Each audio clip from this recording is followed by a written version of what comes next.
time to tag people first, otherwise I don't get the option, but I'll just forget it. Hello! I have some good news.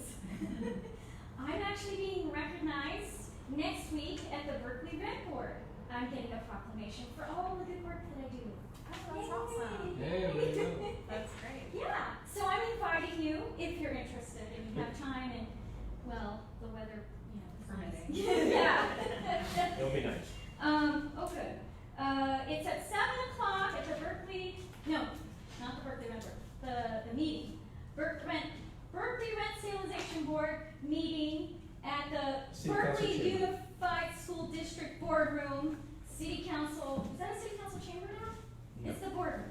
Anyway, 1231 Addison Street. Yeah, it'll be brief, but at least, you know, I get recognized. So Will there be cake? I think I will be providing some cake beforehand. For the bride. And oh geez, what else was I gonna say? I thank you all time for all your work. It's really educational for me. Not that I retain everything, but at least I have exposure and I'm providing a service to people and letting others know what's going on in the world, in Berkeley anyway. Oh yeah, so if you want my continued service, I actually need 30 minutes before the meeting starts to begin. Otherwise, they will have me downstairs and I will not get this rolling. I need 30 minutes. It takes that much time. So thank you for that. Continue. Okay, so let's go ahead and start. I mean, did you give him the copy? I didn't give him the copy. You have the copy of the email, right? From Ms. Lee. Yeah, it looks. You want to go down the list here? But the list of the old business kind of relates to the email, so I think it's fine. Oh yeah, okay. Are you in church? Oh, sweet Jesus. So, you know, I was under the impression that the volunteer program, the gun violence training orders, and the off-duty law enforcement action, that's what I put question marks in the email I sent to Ms. Lee, have been approved, but you thought they were not approved. So we're going back Which to one? that. The volunteer program. I did have a question on. Maybe we went through it. You know, sometimes I read these things like twice because it's weeks apart and so forth and so. So do you remember what your question was on the volunteer statement or on the Yeah, volunteer? I do. But what do you want to do on addressing these? Because But as I said, we're not going to do. she right? believes that we did. I believe that we did. You believe that we didn't. So On volunteer. Yeah, 341, 343, and 344. I have in my notes that we're all Okay. taken care of. You have in your notes that we're not. So we're just gonna go through them 341. to figure out why we have a disconnect. Wait a minute. 341. So we're bypassing 337 biological samples per request of the Right, department, yeah, I'm for- requesting that, so let's look at 341. which is volunteer Yeah, I had a program. question on 341. I didn't really have anything on 343. Did we do 343? Yeah. I think we did all those three, but Yeah, I didn't have a question on 343, and I didn't have a question on 344. so before we jump into 341, can then for the record we said that 343 and 344 are approved. Hold on, let me just double check that for a second. Too many policies. Yeah, More more policies. 344.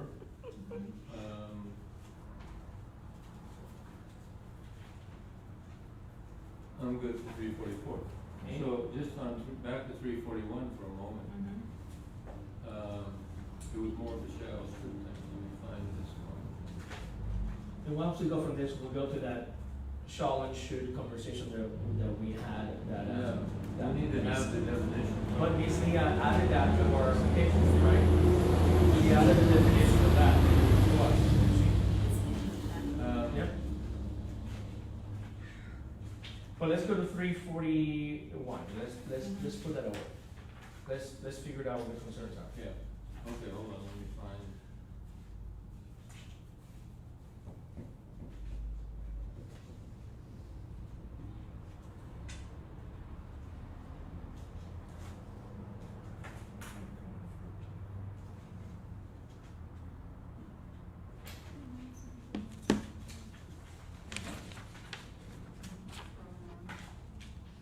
What page? 341.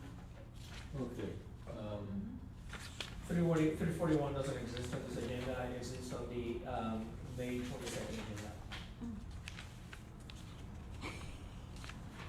No business. It's a lot of files.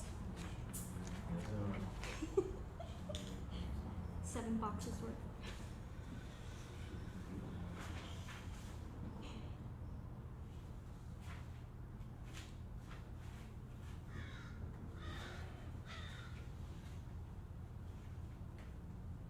okay.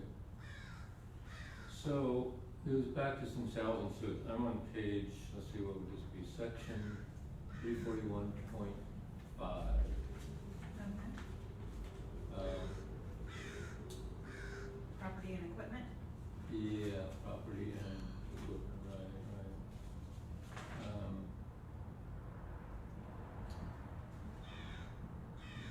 Okay, the shall should, I'm on, after C, it says the volunteer coordinator should ensure that all volunteers receive safety briefings, updates, and license, and insurance verification at least once a year. It seems like to me that should be mandatory. It isn't really should. It's like, well, if they don't get these, then they shouldn't be eligible to be volunteers, right? I mean, they're not briefed on relevant stuff, and they don't have their license and insurance up to speed. So that was that one, and I have a couple more in that section. Let me just hit those, and we can talk about them. Let's see.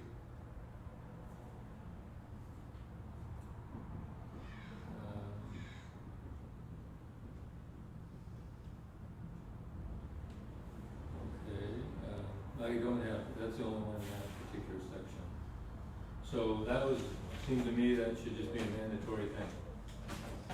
Sure, we can change Sure. that. It's gonna get verified anyway. Anybody who drives our vehicles has a flag on the DMV, so we know their driver's license status, so that's fine. Okay, then. So which line was that again? Because I need to, 341.5. First paragraph after C. It's page 5. and is a shoal on have a security briefing or Shall have a safety briefing update.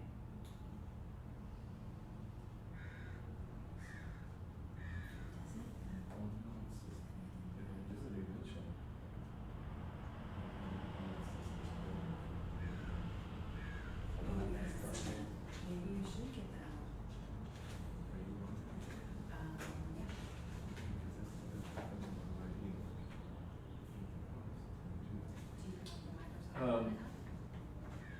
Same with, okay, I did have one in that section. It says volunteers should not operate a marked patrol car unless there is unless there is a prominently placed sign indicated blah, blah, blah, blah, blah.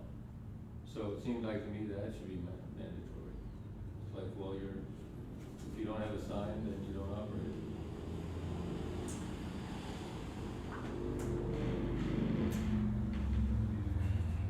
There's times where they may move them around in the parking lot. There's times where they might move them in the parking lot or down in the courtyard. Or shuttle it down to the courtyard for service.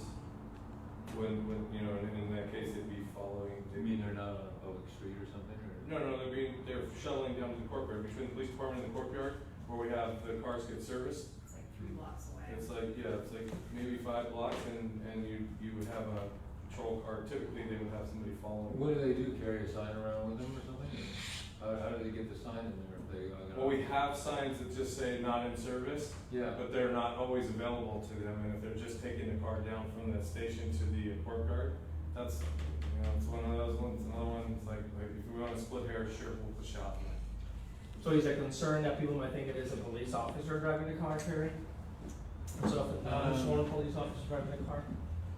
Well, I Why would don't it concern you? really know. I mean, it might open up the city to some kind of liability. If if somebody's driving the car that isn't authorized to drive in that manner? They're not driving the car unless they're authorized to drive the car. They can't drive our vehicles unless they're authorized to drive the car, unless they go through a city certification. Why would it become liability to the city unless they're behaving in a manner which they're representing themselves as being police officers? I mean, shouldn't you be more concerned about they having their own insurance, if that's a concern? Well, that was in the last one, to make sure that they had a license and insurance, that was the one we just. So they're, yeah, but they're not, This one is more like, well, for some reason, somebody doesn't want them operating a marked patrol car unless there's some kind of sign in there that says. Not a police officer. The question is, well, okay, what's that for? Right, there's no prohibition for it, but we typically, like, if we give a non-sworn employee, they're not forbidden from driving a marked vehicle, but if they have to go run some type of errand or they're driving, let's say they gotta go pick something up down in Oakland, then we would always have them put not in service. But to say shall, that means every single time, we can't bring a car down to get it serviced 5 blocks away without getting those signs, which can also be a difficult thing. The point here, the purpose of the rule is that we don't allow people who are unarmed, non-sworn, to regularly drive black and white cars. That would make sense. Right, because it could be a safety thing for them. It doesn't open up the city for liability. It's a safety thing for them if they got flagged down or attacked by somebody, whatever. So the point is that we want to be able to allow them to drive 5 blocks down to bring a car down to get it serviced without having to, jump through 500 hoops and get Congress approval. That's all. Okay. But you can understand his concern. I totally get it, and that's a huge concern for us. That's why we have those signs. You're a sworn man, you're a woman, you're a police officer. Some other person who's a volunteer for you driving a police officer car during in Berkeley. I assisted in Berkeley, I don't like that. And I'm with him. I actually don't think they should be doing it. Yeah, but there are times when our cars need to be transported by people other than police officers, and so therefore, in most situations, we don't do it. But if we do, and it's a significant, significant distance, then we always have. That's why we have those signs. We make the signs, we purchase the signs, and we put them in the cars. But to require it for 2 or 3 blocks, or like she's saying, to move it in the parking lot, that's once again it's a shall, and it's a little bit. It becomes. And now I'm going to take his side. Because I think we were fine until you said if they need to go to Oakland to pick up something. If you're telling me that the only circumstances by which, but you said that, if they have to go on an errand somewhere, pick up something, that's much different than saying somebody taking it to the service yard, or somebody moving in the parking lot. If you have a volunteer, which is a non-sworn person, to go on an errand. To Oakland, he's saying they would need a sign, but we're talking. I just don't think it's proper for anyone who's a law enforcement officer unless it works for the city itself. So if you're going to the yard, it should be a service person from the yard. I just don't think it's proper for someone who's. Sorry, then scratch that. I misspoke. We would not send a volunteer to Oakland in a patrol car. I was using the example of an employee, like our police aides. Our police aides, they drive the police cars sometimes to go to run errands because that's all that's available. So if there's a city of Berkeley employee, I think that's fine. But a volunteer, that's. If you're gonna drive it to the yard and stuff like that, but you're right. Somebody might flag them down thinking it's a police officer. That's exactly why we have this stuff. And you might have that kind of individual who's not as mature as you think they are, who's a volunteer, and will act up, driving a car that it's an official car in the city of Berkeley without a sign that says not a police officer, not in service. So I do hear his concerns. They are valid. So do I. But to make it a shall, that's the discussion we're having here. To make it a shall, every single time a volunteer gets in the car and drives it across the parking lot or around the building to pick up an officer, is unreasonable. Well, not within the parking lot, but if you get into but I think our concern is that you're driving into city streets. If you're driving into city streets, that should be a shall. If you're driving in a parking lot, have fun doing wheelies all you want. But if you're a volunteer, you're a sworn officer, you drive off that lot, Berkeley City, and you're driving in Berkeley City streets or state or county streets on a marked police car, and you're not a police officer, and you're not an employee of the city of Berkeley, you're a volunteer. Mm-hmm. That, I see his concerns, that I see it now. Mm-hmm. That, I think that's actually improper. I mean, I see what you're saying, we're too busy, somebody can drive it down, but it's driving into the streets on a police car. Well, yeah, my It's just concern as about operate. this kind of thing is that you have a policy that you already have 10 ways you're gonna break the policy. And so. Possibly. Huh? Possibly break. Yeah, yeah. Possibly. And so, and that all comes under the definition of should, right? And so if I go back to the definition of should, it talks about for rational, under rational circumstances or something like that. I have to go back and look at it. So would I. But the bottom line is, I guess that could be somebody's rational, but it's like, to me, it's like if you have something like that, why don't you just write it in the policy? And why don't you cover it a little better in the policy rather than just say, oh, we're gonna grandfather it in under should? Because everything can be grandfathered in under should if you can make a rational, what is the definition of this Rational definition? basis, a rational. Rational basis for failing to conform. So the rational basis in this guy is, well, I was only driving over around the corner there to pick up the officer or something, right? Mm-hmm. And, or the rational basis could be, well, I am, there was no sign available, so, and they told me to take it to the service yard, so I got to go down to the service yard and drop it off. There was no sign available. That's a rational basis for failing to conform. That's really what concerns me about should. Because when you come up with the shoulds, it's like, well, I don't know if I was a policy setter, if I'd want to just have it wide open. If I was a policy maker, if I'd want to have it wide open. And we could argue it all the day long for every policy. Make it shall, let's go. That's fine. It's just getting ridiculous that we do not allow our non-sworn employees even to drive a marked vehicle at any length other than to help us out quickly with certain things without being followed by another officer. We don't do that. It's not a regular practice. It's not safe. We don't do that. Okay. So the way it comes across though is that you guys think that we're doing things and we're reckless. No, but that's what you're like. I'm going to switch teams now and go on his side. Mm-hmm. It gets to the point where it gets really frustrating. We do not allow our jailers, even uniformed employees, to drive marked black and white vehicles around without an out of service sign if they're going any length of distance. If they're just driving down to the courtyard to get a car serviced or get it fueled real quick, they're typically getting followed. And that's fine. So we'll change it to shall, and that's it. They're legally allowed to drive the cars. Yeah. They are legally allowed to drive the cars on the vehicle, on the street, on the California street, on a county street, and a city street. They're allowed to do that per the vehicle code, per their driver's license. There's no restriction whatsoever. We made it our own policy as a safety thing for anybody driving a patrol car, so that they don't get hurt. Right? That's all it's about. Okay. Okay, so we'll just make it shall and we'll end it. But I'm going to push back here. I'm sure. Because our interest is not to do that. My interest, which is what I always seen, and he does casualty in fact, and he does planning, and he does the worst case scenarios, and that's what I've done all my life. It is not about the intention. It is not about the process. It is about the what if. If you tell me that any policy cannot cover the what if, and if you think the what if is covered, then make it so. If the difference between a should and a shall, it is that much of an inch, then make it a shall to be specifically for the protection. It's not the police officers in nothing that we do. And you have to understand that this is actually the positive, moderate, pro, let's talk about engagement side of any police review commission that I represent. Our intention is not to say the police officers are going to behave in a manner which is negative, or even that they have the inkling.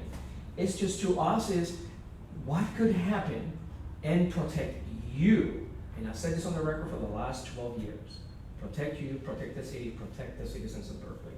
So if you have one kid who doesn't take seriously the volunteer program, and that kid drives off, again, it doesn't say on the policy that somebody else will follow them when they do that. If that was in the policy, then all these questions would not even arise, right?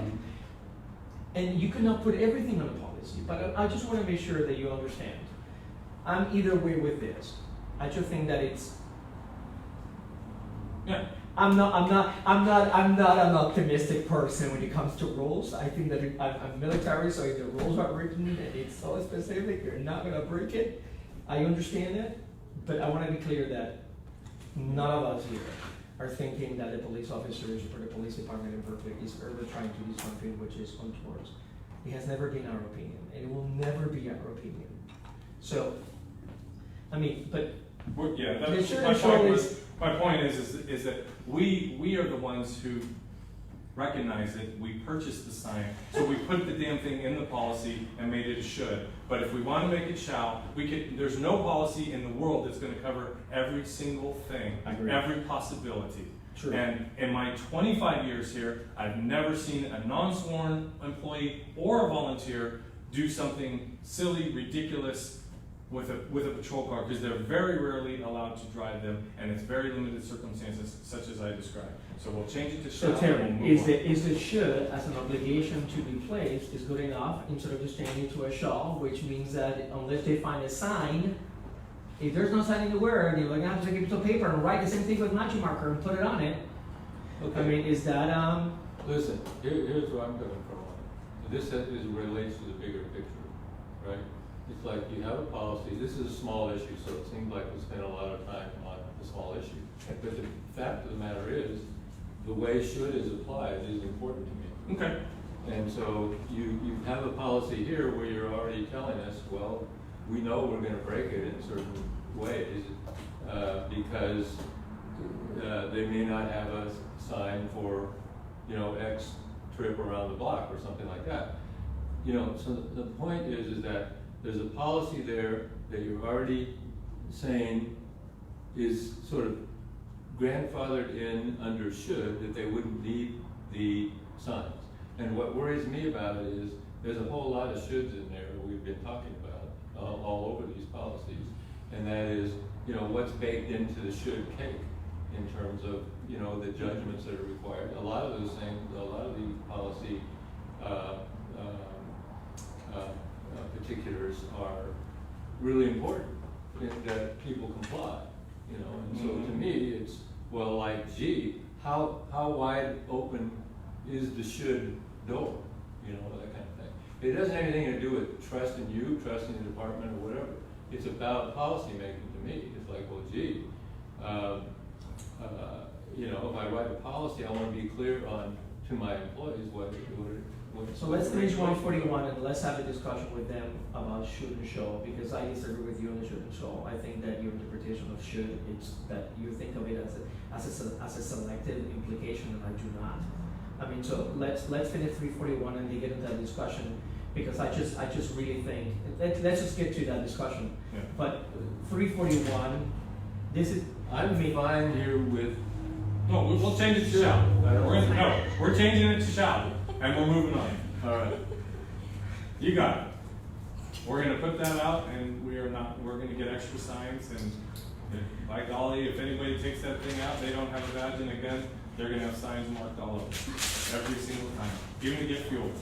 Well, I mean, if you're gonna approach it that way, I would say this is a small issue, leave it should. Let's say the arguments on should is a bigger policy. Yeah. Because then, now this just fans my flames of, well, what the hell else is in there that should? Yeah. so I don't get it. driving That's what I mean. sign. We'll make it shall. So what else? Right. Is that it on 341? Yep. Yeah. So with the shall on a safety briefing update, is that what is safety briefing update in the volunteer driving sign out of service? We're okay with 341. 341 would be the sentence that says the volunteer coordinator. That's 341. What? 341. What's it number? It's 341.5.1, but it's down in the body of it. So it's after C. After C. Okay, I'll find it. I have it. And then two Yeah. two paragraphs later, Yeah. after C. Okay.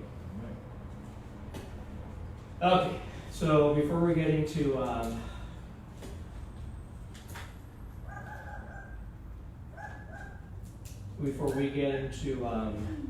so 605, 702, 705, now to 1000, 1004, 1005, 1005, we're gonna bypass, because we already went through all that. We're just waiting that Ms. Lee was, had some misunderstanding of where we were with those. Just when we gave more time for the commission to look at them, and we have already looked at them, had conversations with them at the level of the subcommittee. So let's talk about the should and shall and your concerns as it relates to the definition, because it's important. Because I think we need to get this clear here, because I think we're seeing I think I hear where you're coming from. I mean, I see the frustration from the police department whether everything is a should be a shall. My personal opinion that if it has to do with reporting, and it has to do with a straightforward action that they're required to do, that it should be a shall. But if it's something that has to do that is inherent as part of the process, sometimes a should will do. I don't believe that a should, it's an implication of electiveness to do the work. I'm not arguing for all shalls. You know how many thousands of shoulds there have been in these ones we approved? Thousands. Hundreds, maybe. Hundreds. Yeah, I'm not arguing, I'm not trying to change every should to shall. I mean, I've been going through here and trying to give it my own conscious level of whether it makes sense or not. And I understand what they're saying about the fact that there needs to be some flexibility. Everything doesn't work like, it's cut and dry or something. Because we had the concerns about when they were giving the information out to a victim of rape or abuse, right? That had to be a shall, because that information had to be provided to the person for what it is that they have to do as victims of assault, right? We know that when it came to reporting, it should be a should, it should be a shall, because those reporting, the reporting steps should be followed, right? I mean, but sometimes I think that there are some instances in which we have to figure out what is part of the process and what becomes an onerous weight on the police officers and everything that they do. If everything is a shall, then it's like, Okay. I think it goes a little bit against what we believe the police officers should have, regardless of how we follow this. There is a level of discretion the police officers have to have in the performance of their duties. And if it's something that is completely direct, it should have a shall. If it's not, the police officer should have the discretion to make a determination whether that's something that should be done at the time, or whether they can bypass it so they can get to it as well. Right. Okay, so in my mind, the shalls are pretty clear, I think, for the most part. It's the shoulds that, of course, have the open-ended, it's kind of an open-ended view. If you look at the definition, it's on page, like the second page after our agenda, on our agenda packet. But this is not our. For this Lexipol, you have the agenda packet that they sent, Mhm. and it's down there on page 2, policy manual. You see that? Mhm. So basically it says, indicates a generally required or expected action, absent a rational basis for failing to conform. So to me, the key words are generally required. It's like, it's either required or expected. And then there's some way to discuss how it could be flexible. And the way they've chosen here is it's a rational basis. And that's why I was suggesting that maybe we wait until Izzy comes at the one meeting, because we need to take this on to the commission at some point. But Well, we're trying to wordsmith 3 or 4 meetings ago, and we didn't really come up with anything. But to me, that we just used the last policy as an example. There was a rational basis to do that, and so, you know. A rational basis to not do it, right? Rational basis is not, yeah. Rational Bypass basis it. is good. But we changed that to shall because. Yeah, but I'm saying that now, this is now the umbrella for the whole Lexipol program, right? This word definition here, should, umbrellas the whole program, because all the hundreds of shoulds that are in there will be judged by this thing, and by this definition of should. And to me, it should be tighter. And to me, it probably would look like, take out the word generally, and then substitute something else for rational basis. I don't know what the other is, but something more like, let's see if I can find my thoughts here.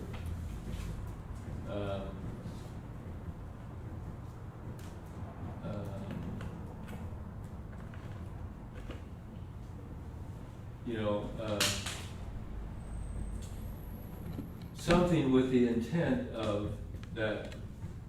If you had to use rational basis, it would be something like a rational basis.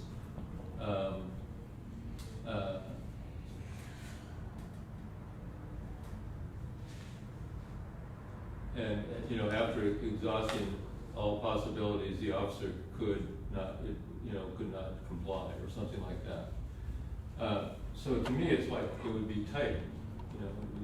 It wouldn't just be a rational basis. Your rational basis and mine may be totally different.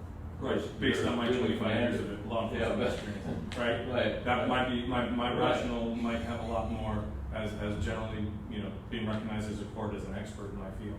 Yeah. Right. No, I understand, but I'm an officer on the beat now, right? And so I see rational basis, and so I'm gonna make a decision. Or I'm a supervising sergeant or something. Right. And So just so you know, going back, let's rewind way back to the Lexipol thing. Lexipol is made up by a group of law enforcement experts, professionals with hundreds of years of experience, and attorneys. And they decided that they were going to use these two terms, one of which is should, and then and they have this definition here, which then we used in some cases, and not in all. And we've tailored our policies custom. Now, part of their thing is that they want to avoid shalls and wills when possible, because they don't want us to be married to and force people to have to do something or be out of a policy in all circumstances with no exceptions. We work in a gray world. In the private sector, I'm not, stand by. We work in a gray world. Everything we do is gray. And it's very rare that everything is black and white in what you do in law enforcement. And so you have to have discretion, and you have to have the ability to be able to work through things quickly. And so I get as a 25-year veteran, I get what they're saying here. Maybe you don't understand it as much, because you haven't been in the positions that we have. You have to make decisions rapidly and for the best interest of everybody and everybody's safety. And you do have discretion under the law. So I get 100% what they mean here. And it doesn't seem like perhaps you and some others on the PRC completely understand it. So I just want to be clear there that, and we've talked about this multiple times, there was a shall. For example, there was a shall in the disabled vehicle policy, and you remember we had this discussion. There was a shall, the officer shall stop and render aid for, it was should, and you guys wanted shall, or you wanted it changed, right? And I said, no, we're trying to get away from that shall, because, so you're telling me at 10 o'clock at night, I'm driving by a disabled vehicle on I got that point. Well, We're no, gonna change it. Right, but we had to argue that point. That was yet another point that we had to argue, and I vividly remember it, that it was a point of contention. And I'm thinking, this was written with total common sense from my standpoint as an expert in my field. And I have a bunch of people in a room who have no experience doing the job, telling me that we shall, or I'm going to lock an officer into, they shall stop and render aid absent, not even absent, another emergency that they're going to. You see what I'm saying? Yeah. And so, to me, that defies logic. So that's why on certain things, I'm looking at it from a perspective of my experience and the law, and I'm going, No, that makes no sense. So that's why, and I apologize, because it is getting a little frustrating, because I'll dig my heels in, because I'm not going to lock an officer into being out of policy when they should be able to make some discretionary or many discretionary decisions. And once again, that's why these attorneys who have hundreds of years of experience in law enforcement as well, combined with their experts, they all came together and they're going here. And then yet we have our small body here that's questioning, with little or no experience, is questioning where that's coming from or why it was decided. And now we're talking about how we should change the should definition. I don't know how we got here. And the whole part of us agreeing to go through another Lexipol subcommittee, and George remembers this, is we feel like we've gone through this, but because of the change over the PRC over the years, it's like taking another bite at the apple. We've spent hundreds of thousands of dollars on this stuff, and we've been 2-3 years into this, and then we're getting new people, and now we're going over it again, and then these new people are having a second opinion about what should be and where it should be. I want to have the discussions on the big policies, but when we're talking about an out-of-service sign in a police car to go 4 or 5 blocks to get gas, and we're spending 15 minutes on it, it gets a little burdensome. I'm just saying. Well, guess what? Now you've had your chance, right? Guess what? I'm reading this stuff, I'm spending hours and hours on it, and no, I'm not a policeman, but I get it. I've worked in public sector before, I've worked with police before, I've been a first responder, I've had a department of first responders. I understand about making decisions quickly and making them effectively, and you can't be frozen to a particular gospel. There, as I mentioned earlier, there are hundreds of shoulds in here that I looked through, and I gave it my conscious decision about things you were mentioning, and so I didn't bring them up. Others I brought up because it made sense. Now, I wouldn't make a whole heck of a lot of case out of this thing we just spent 15 minutes on. To me, it was on the bigger policies of how should apply. And to me, it's like, well, you know, there should be leeway. The question is, how much leeway should there be, and what should the rules be? So that people on the other side of the coin is that there are certain people probably out there that are saying, well, wait a minute, they have too much leeway as it is, right? And so now we're going to give them more, or give, you know, whatever. And I think many of the policies that Berkeley had before, at least the ones I was reading, changed from shall to should. And so the people with 100 years experience before that didn't get it right, I guess. So now we're going on the new age 100-year experienced people. They're now getting it right because they changed it to should. If it was me, I would want to have as much flexibility as I can. On the other hand, there's a balance between what should be required and what should be flexible. That's all I'm trying to get at, and trying to do it in a good spirit of not trying to,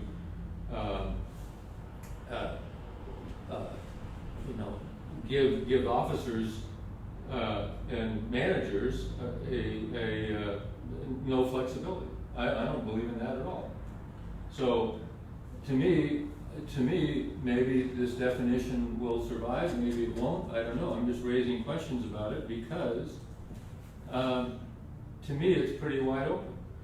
And if you know, I have no problems with the definitions of should or shall as they're written.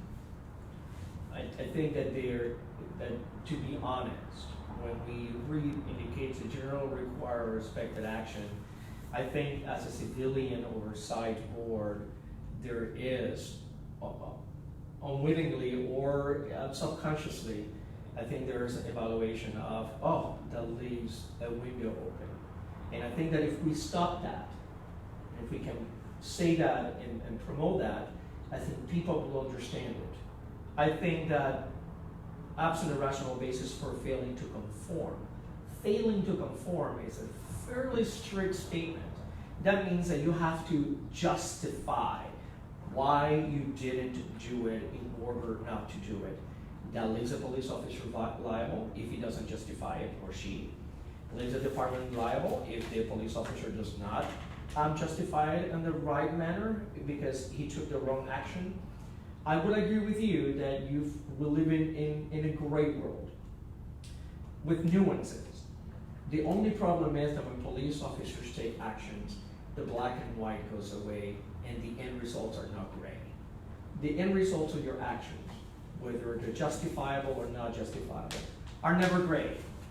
The repercussions to people that are with ill intent, people that are mistakenly having ill intent, or anyone in general, are forever. I believe that you have the discretion. I believe that you should have the discretion. I don't believe that, I understand Graham v. Connor, 2020 should not be reviewed that way. I'd rather we have a conversation about an understanding of what the rational basis might be. When we have a should, we can certainly ask the question, what would the rational basis be for that not to follow? Listen to that answer, argue that answer, instead of arguing whether it should be a should and a shall.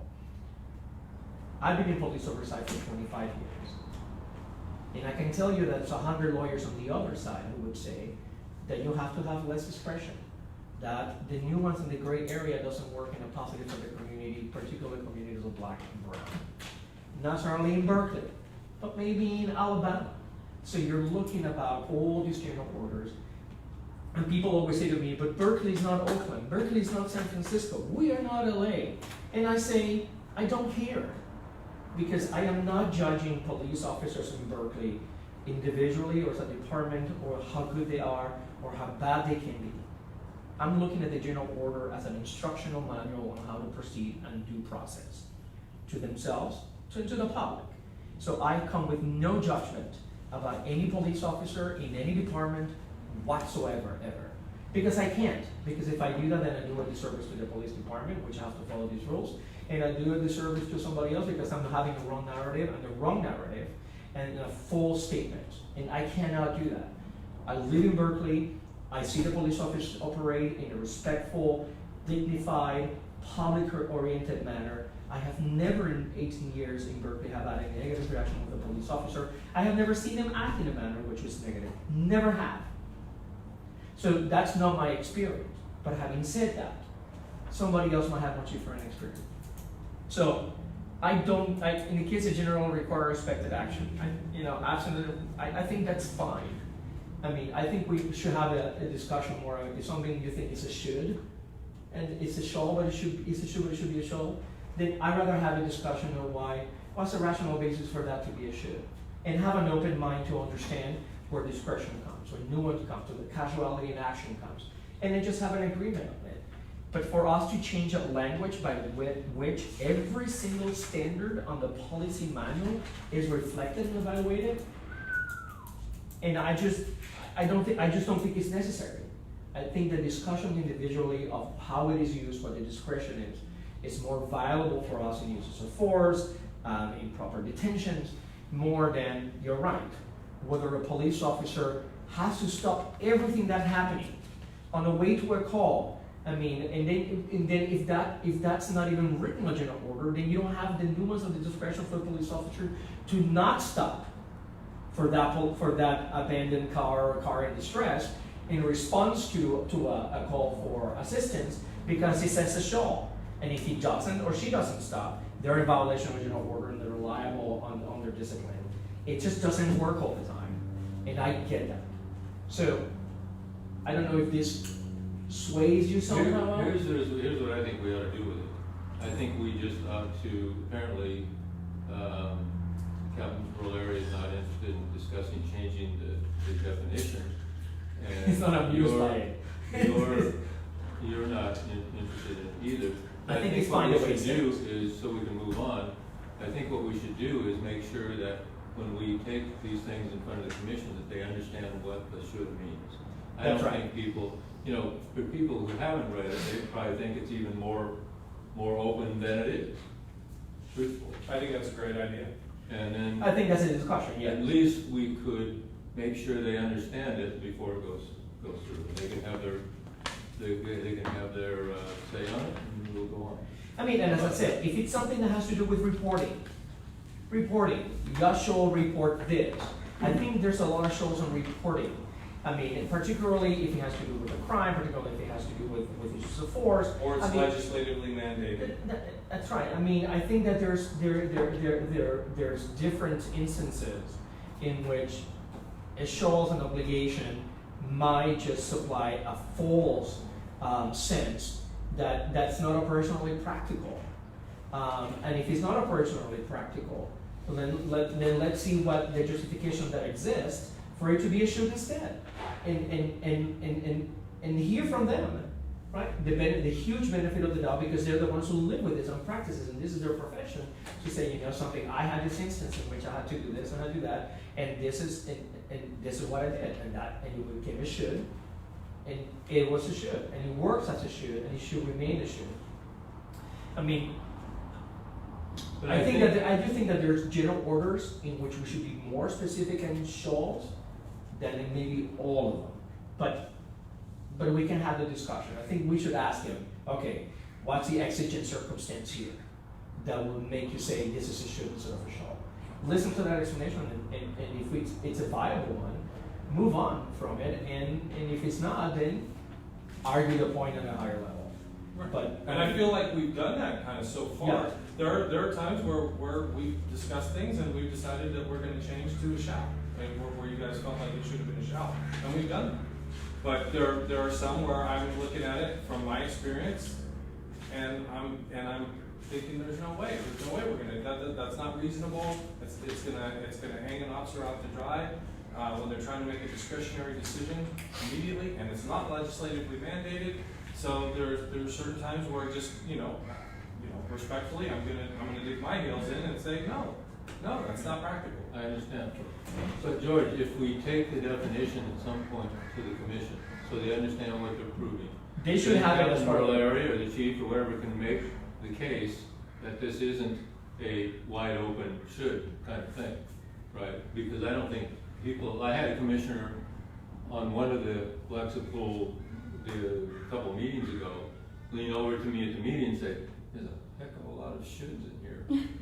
And so, that person understands it as to be pretty wide open. When it says should, it's like, well, it's not required. But So that's right. I think it'd be good for everyone to know that, and then we can move on. But I would have turned to the commissioner and say, and they should be a one-on-one, because if they're all I shalls, told then him, we have the wrong. I said, hey, listen, I've been through this, we've had that discussion, the shoulds, I think, are viable, and Yeah. so let's go with it. I think we need to make sure that people understand that narrative, which somehow subconsciously or consciously assumes that it should allows for a leeway of not behaving properly, should not be part of the narrative.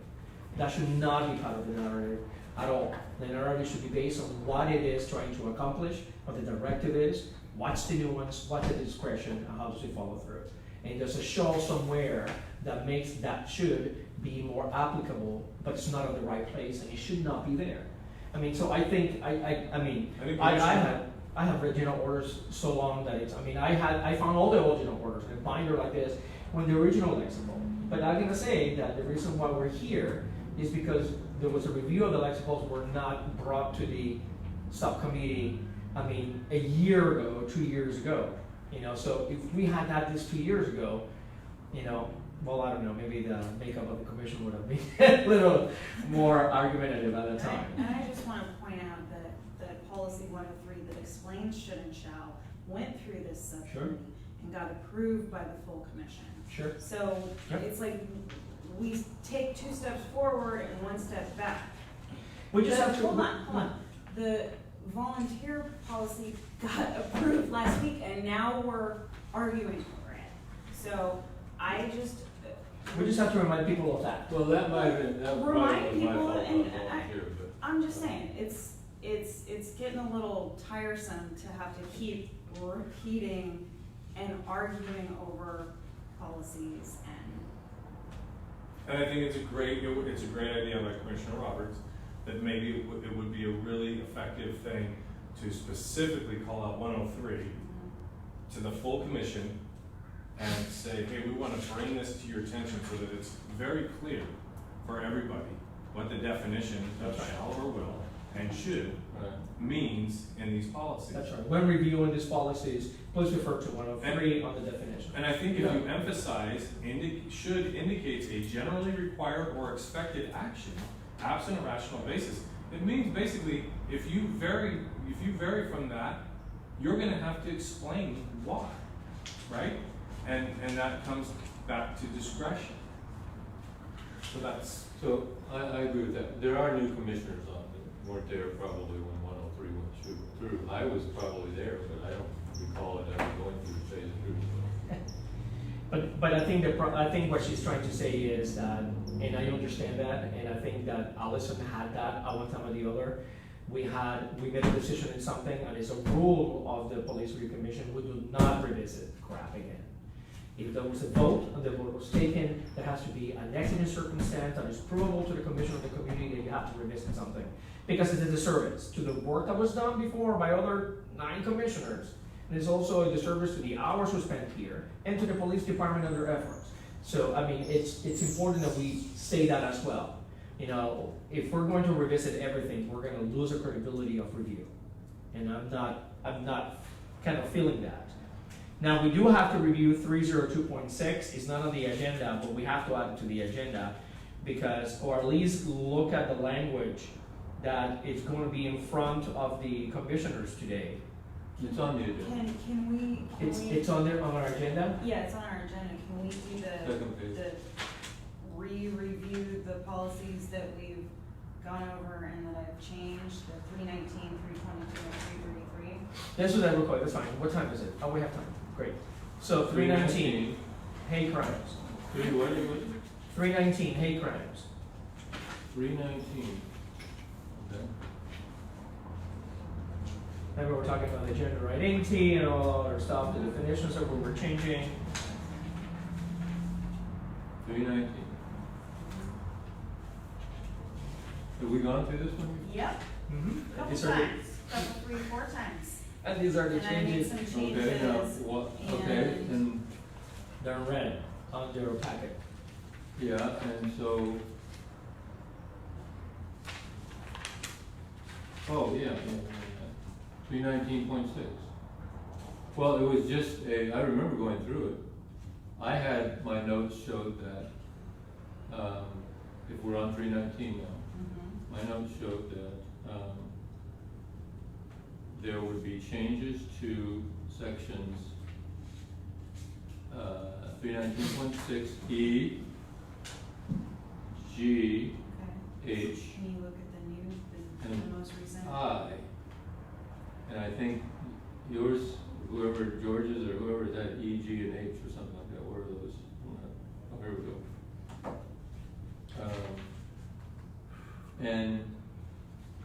And also the first sentence of 319.6.1 was going to change to shall. You didn't have that in your notes, you guys.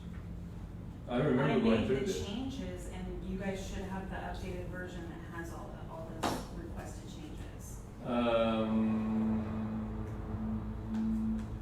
Let's see. 319.1 Were they in this packet?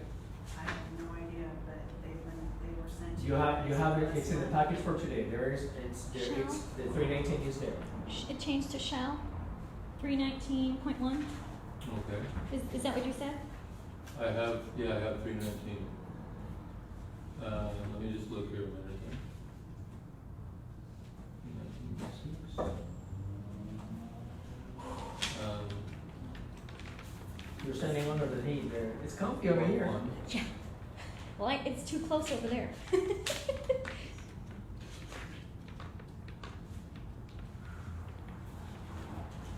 I thought that's what you said. 319.1 changed to shall. I don't understand it. I'll just erase my comment then. 319.4.5.6. 319.1 was not a change to shall. 319.11 was a change to add the gender identity or gender expression. There was no shall there on that change. There was shells that got changed that were Farther down. Farther down. Farther. 319.1 was adding the gender expression, gender identity to the Adding to gender the expression. gender. To conform with for the thing that it's in the city of Berkeley employee manual, HR manual. There were no shall. Shall. Okay. Good? I'm fine, I think all the changes are here. Yeah, I had, wait a minute, point 6. You know, the one in our packet, the numbering isn't right somehow. It's like this, goes to 4, and then it goes to 6, and it goes back to 4.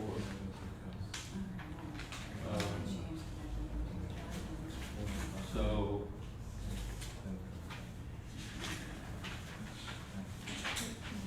It'll be 6.1. yes. 6.1.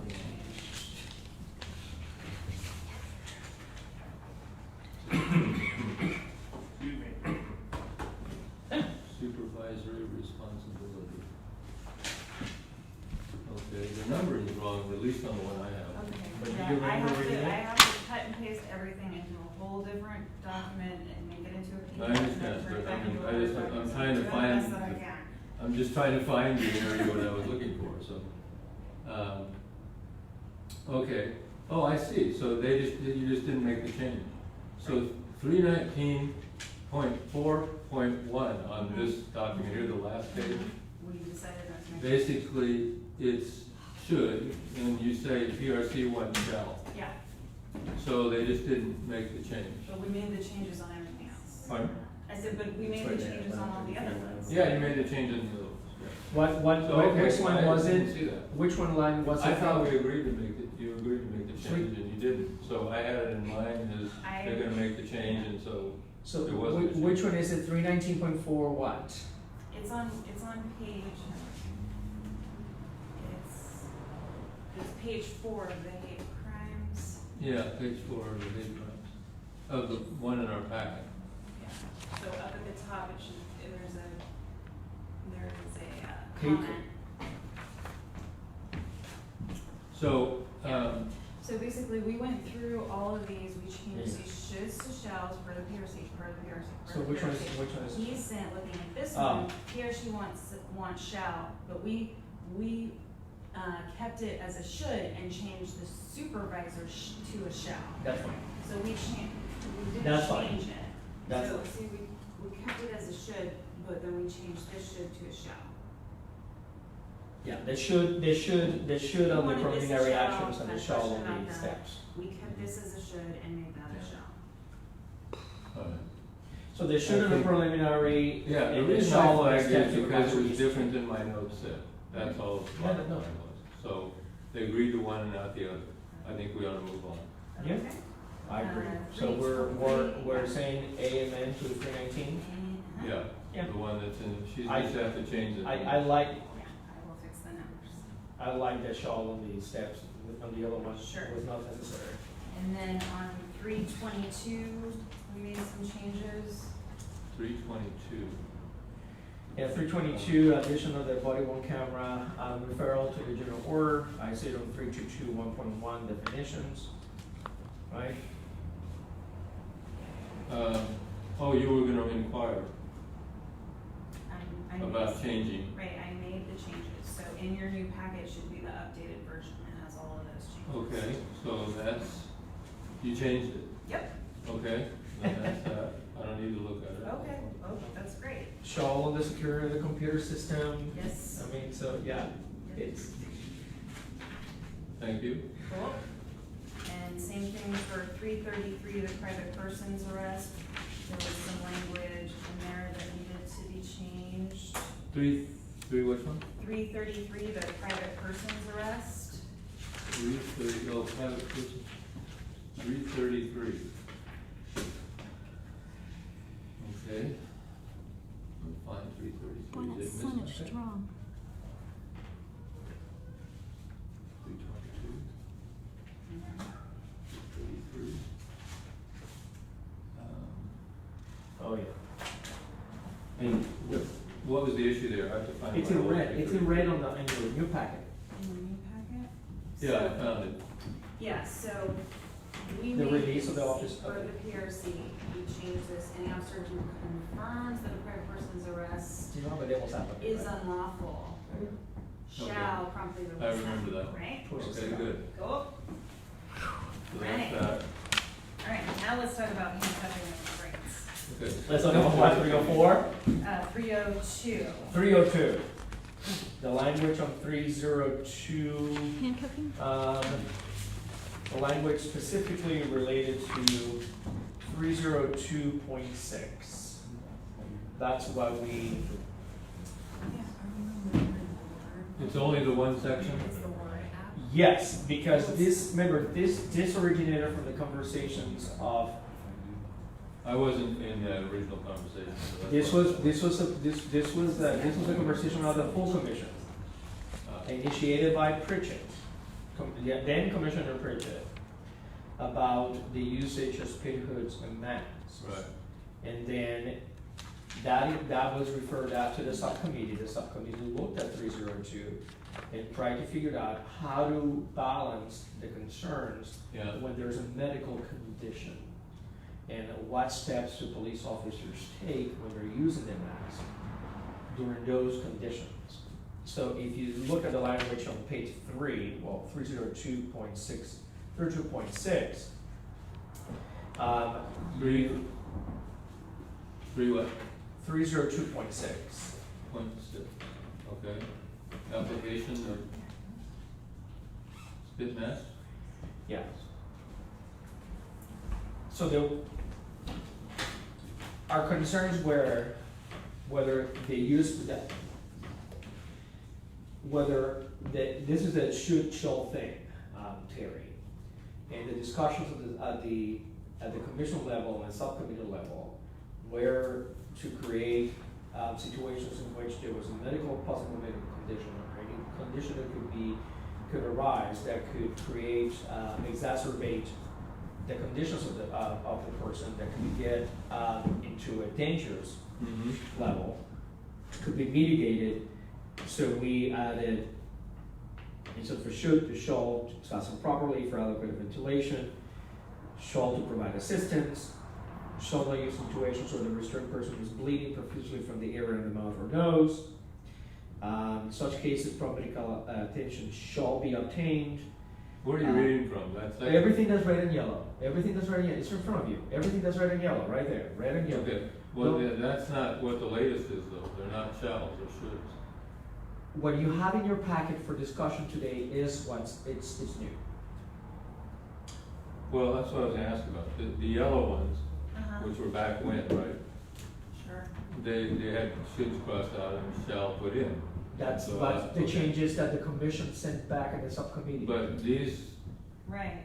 don't have This shall. is the most recent version that I have, which is number 33. Right, and so, in looking at it, they don't look like that. That's Right. all. George is saying, well, we changed things to shall. But It's our not recommend, the yellow version anymore. our recommendation, Sergeant Spielman's looking at this other version that she revised. One was shells. that's 22nd, right? Is it on the May 22nd or is it today? Yeah. Oh, today's agenda. So she has the most recent version of 302. This is June 12th, this is today's. See, I haven't seen What this. number again? So which one is it that you're looking at, Terry? Oh, this is I don't, What Lexipol? where did you get that 302, the new one? This is, I think Kathy sent it to us Oh. Friday in the email. You printed it, Thank I you. didn't print it. It's not in the packet. Handcuffing and Well, restraints. no, I don't. I think she said the one in the packet was an error. Because that was the old version and then Sergeant Spielman had another version. Yeah, so. But to be clear, the one on the packet are the recommendations from the PRC. The ones on the packet and our recommendations from the PRC, like that much I do know. Let's see, 302. This is the one. Yeah, so Oh, I this see. version is old. This is an old version. Okay, so the one that you sent, So the one that I sent, the one that she sent has the most recent version, which is version 33. And it doesn't have all these shells. 303. Yeah, because and so on my notes from 302.6, let's see, 1, 2, 3, the fourth paragraph where it says spit masks should not be used in situations where the restraining person is bleeding. You guys wanted a shall, but I note here that in November 9th, 2016, in November, whenever we met, you guys conceded after discussion that it would remain a should. Then on the next one, where it says, the spit mask should be promptly removed and discarded, you guys wanted it a shall. And so we kept it a should. We kept it a should because of a variety of reasons, which we can talk about again. But we went over this.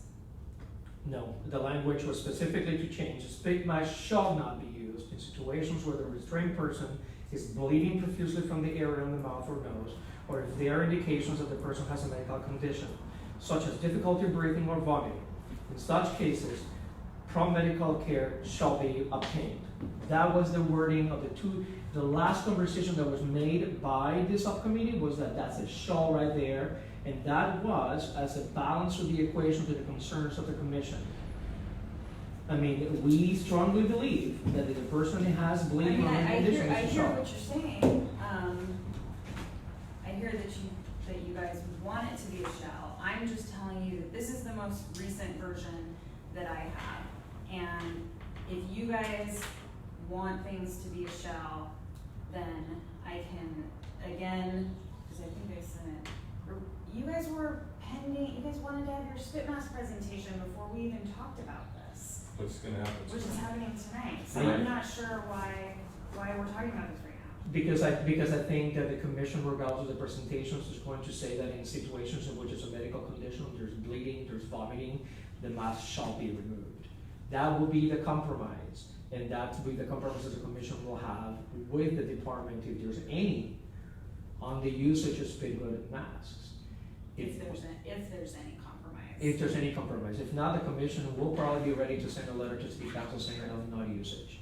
I mean, so easy and nice compromise was, we understand the usage, I'm not against the usage, I'm on the record to say biting, spitting, all that other stuff. But if there is a visible medical condition that is bleeding or vomiting, that they shall not be used. Because a concern by the community. Wait, that they shall not be used at all if somebody has blood or is bleeding from their mouth? Yeah, actually, the risk, and you'll see tonight That's with studies, the risk increases with blood in the mouth. So, they're and much there's more peop- likely to spit at you if they've got some substance in it. So, and the risk to everybody, the public and the officer, is greater study, which you'll see tonight. So, and you and I had this discussion about what the definition of profusely was. Head cuts, as you know, bleed more. Mouth cuts bleed more than normal. So perhaps we could even compromise on some language, or maybe we could talk about this later, but we could compromise on some language that doesn't just leave it at bleeding profusely, maybe bleeding profusely to the point where such and such, or something garbling. Because I know Izzy looked straight at me and he said, I didn't even know these things existed, and nobody should have to come to work and be spat upon for their dignity, respect, and their health. That was his quote to me. And he said, this is unbelievable that we're even talking about this. I just have to tell you, as a politician, that in the city of Berkeley, there is no stomach. And I tell you this very honestly, the vociferous and very vocal opinions are that they should not be used. And the compromise that we're trying to figure out is, how does the police department identify a medical condition? You think the city of Berkeley, the residents don't want spit masks used, or this situation? Well, this situation is more, it's more moderate than the city of Berkeley, the vocal opinions. Yes, the vocal opinion. But the I vocal believe if you actually opinions are the spoke to ACLU, NAACP, National Council of La Raza. The big people have a big platform and a big microphone. So in Berkeley, things are ruled by the microphone. Public policy should not. So I think the compromise. So we don't want to protect our police and No, I fire? think that spit hoods need to be used. I think the compromise is in situations in which there is an obvious medical condition to the person. So I never heard of anyone arguing or not arguing about the fact that when the danger is that the person, what I hear, the argument that I hear, let's change it. The argument that I hear is people are wearing spit masks, they're having a medical condition, they're gonna die, you guys are not monitoring enough, if that person dies, that person dies. That's the argument. Didn't say it was my narrative. That's the argument. Our understanding of how to create a balance between that argument and the usage was in situations where there is a clear medical distress condition, it should not be used. That's what we're trying to add here. Now, if you're saying that we want to redefine what profusely is, but if the danger is somebody is vomiting, they're having a mask, the vomiting is not getting the right oxygen, the person could go into higher distress, blah, blah, blah, blah, blah, then it can cause death. That's the argument, that's the narrative. So we're trying to find a way that we can say, here's a spit hood, you should use a spit hood, but if these conditions exist, let's figure out how to not use them then, right? Agreed. That's what this was. And that's in here, right? That's in here, and under 302.6, the fourth paragraph. And we did, I still think that. Should not be used in, or a person is bleeding profusely from the area around the mouth or nose. Or If has there are difficulty indications breathing. that they have a medical Where- condition, it says just difficulty breathing or vomiting. Where's it through?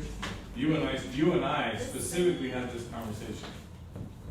Section 302.6 of 1, 2, 3, fourth paragraph down. Yeah, I just found Basically, the one that Ms. Lee sent to me on my email.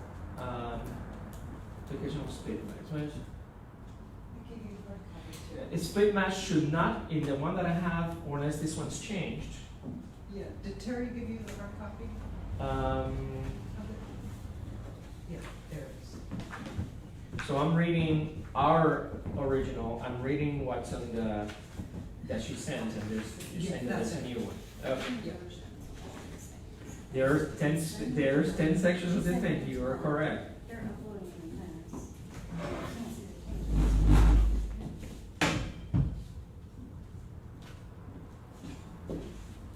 But in this one that I still have here in my hands, it's still spit mask should not be used in situations where the restrained person is bleeding profusely from the area in the mouth or no. There's no shall there. Right, I have in my notes, PRC wanted a shall, but conceded after discussion. So now we're having this, so you don't remember that discussion? I just made it up and wrote No, it but in I can my tell you notes. that Easy and I and the commission has never agreed that it's a should, that it should not be a shall.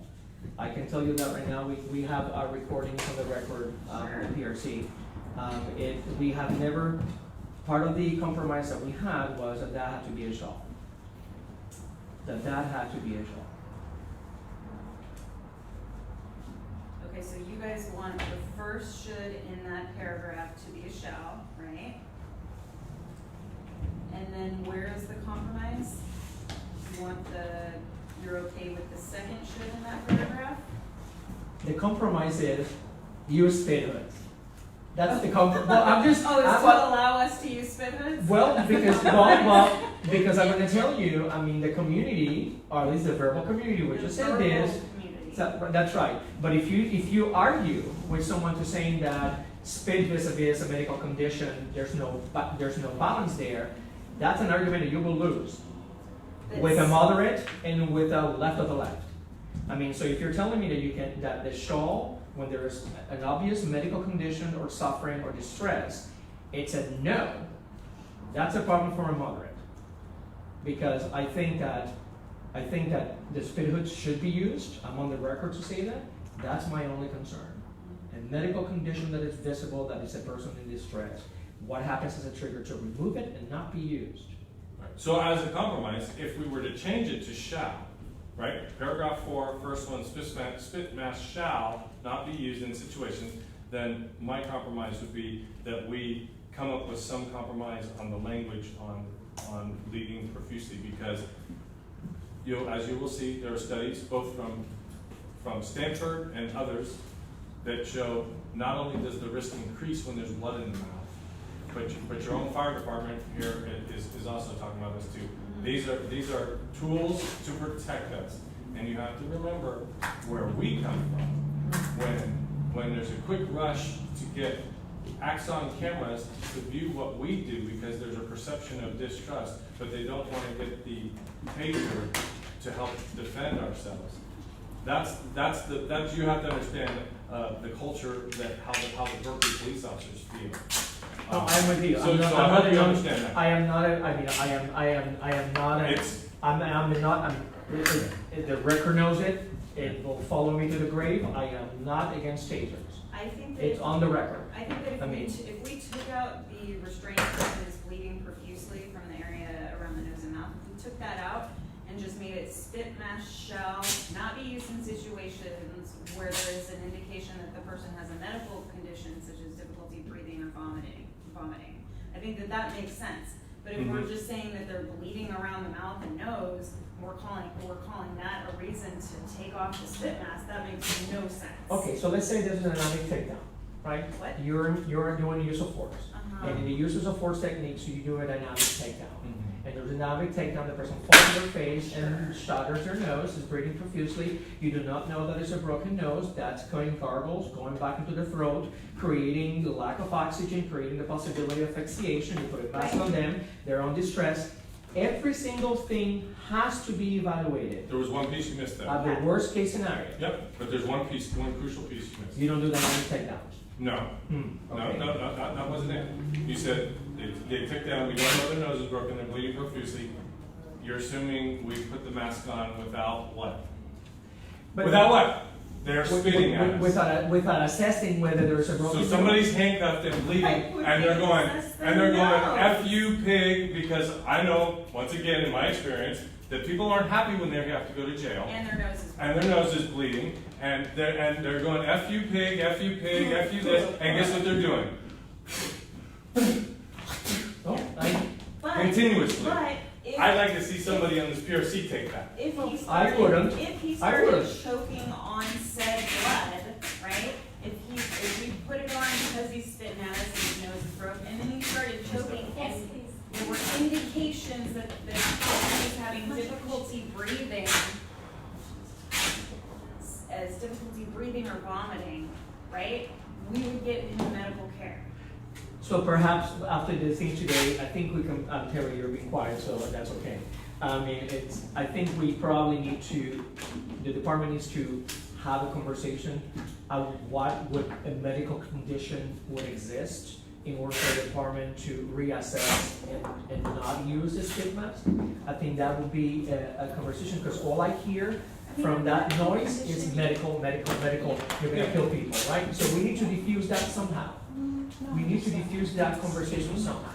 How do we get these people to go, oh, that medical concern has been addressed, and so we don't have to have a It's saying concern. if there are indications that the person has difficulty breathing, that we would reassess. But it should be a shawl. That's what I That's just what we said. just said. I George. said we'll make We it- both said we we'll make it shall, a shall, but and with the take compromise out that we the take out the bleeding profusely. profusely What do you think, Terry? Bleeding profusely should be out? and make it a shall.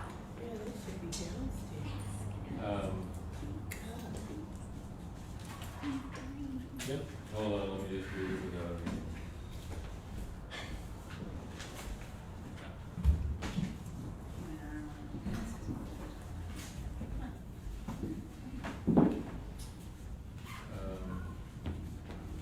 So the medical condition is defined in here then as difficulty in breathing or vomiting. Sure, That's it. yeah. Even though I will tell you, have you ever seen one of our spit masks? Hopefully the chief will bring one tonight. We will want tonight, I'll let you. So I'll you'll wear see, it the you'll whole see, time. yeah, you'll see that if somebody were to even vomit in this thing, it's gonna go down the neck and it's porous, so the majority of the liquid would come out ooze out of it. And so therefore, once again, would still allow for somebody to breathe through it. But Again, conditions in which a person is wearing a spit hood conditions, I mean, Right, there's but no we specificity can't- here. You have to make room for discretion because we can't just say, I know. well, if he's vomiting, but there's no No, blood if in it's vomiting, it. laying on and its he can side, still if it's vomiting on a talk. dynamic takedown after the spit hood Right, is is his applied. nose broke? Are we sure it's broke? But Is he we have to make bleeding? sure that the city is not liable and that the department Yeah. doesn't become liable because of the death of an exacerbated medical condition, And which that's, will take us back that's to why this. throughout this, we're saying that they should be continually monitored and not left unattended until the spit hood is removed. Continually monitored. But that's not a should, that's not a shall. I It think says they should. should You continue. can make That's not a that shall shall. either. It So- says they should continually monitor it. Yeah. and they shall not be left alone, And shall not be left, and shall not be left. unattended. I think they're just saying should be continually monitored, because if I have a person in a spit mask and I have to reach over here, I mean, technically I'm not continually monitoring them, but I'm not leaving them alone. I think I think you can take it back to the department and come back to us with language that you'd like to see But you'll how to be flesh like, it I out. don't remember saying that. No, I mean, I remember saying that it's easy and I saying that if we change that language there, that was what created a medical like exception, which would assuage any concerns. In our opinion, this is not the opinion of the public who was here and the past commissioners, right, which are not on the board anymore. I mean, I think that there has to be languages indicative of the monitoring and assessment of a medical possible condition or present condition who might exacerbate and then create some kind of liability. I mean, if not, I think then that's, sure. I think that's in there though, I mean, I do, but like you said, we already said for the compromise, totally think that it's cool if we put shall instead of should on the first line of paragraph 4, but that we remove bleeding, the whole bleeding thing, and just leave it to medical condition, such as difficulty breathing. What It's if not the, gonna what cover. if the person has hemophilia? Holy moly. It's, hello? Well, I don't once know. again, okay, so once again, we would Hemophilia, you're we call laughing at. BFD. People with HIV have a problem with clotting of the blood because of the medicine that they take. That's two. I believe you. That's two. That's two instances. Hemophilia, people with HIV. People that have cancer have an inability to clot as much. So there are situations where medical conditions But we are let not them located to spit that. on us. No, that's not the point. It's whether if you see that it's profusely bleeding, whether you take another action. I mean, you take yet another action. But whether you have to assess whether the continued use of the spit hood mask, or the spit mask, is appropriate because it can create an exacerbated condition. But there are instances in which just what you might think is just a little bleeding could be indicative of something else. And whether you leave yourself Like a liable medical or condition. And all of us are first aid CPR trained, so if we do see that the bleeding doesn't stop, well, I mean, we are, and our instructor just walked in, but, so what I'm saying is, once again, yeah, there's a bunch of scenarios, right, there's a bunch of people that could have hemophilia, right? But our point is that just because those people have that condition doesn't mean, one, that we're not gonna get medical condition for them, or medical help for BFD, and two, that we should be exposed to them spitting blood on us. I think you're correct. I think that the only argument is maybe we're looking for a little more time of how to assess and determine those medical conditions. I think that the police department should have the use of spit mask. Period. I think shall have the use of spit mask. Absolutely. Yeah. Unless there's a rational. But you know, I'm just a monkey in a tree full of orangutans. You know. After all that, So we're gonna adjourn. are we adjourned? We adjourn at 6:15. 6:59. 6:59. But Sergeant and Captain, thank you for such a beautifully spirited conversation. I do. Come on. No, it's-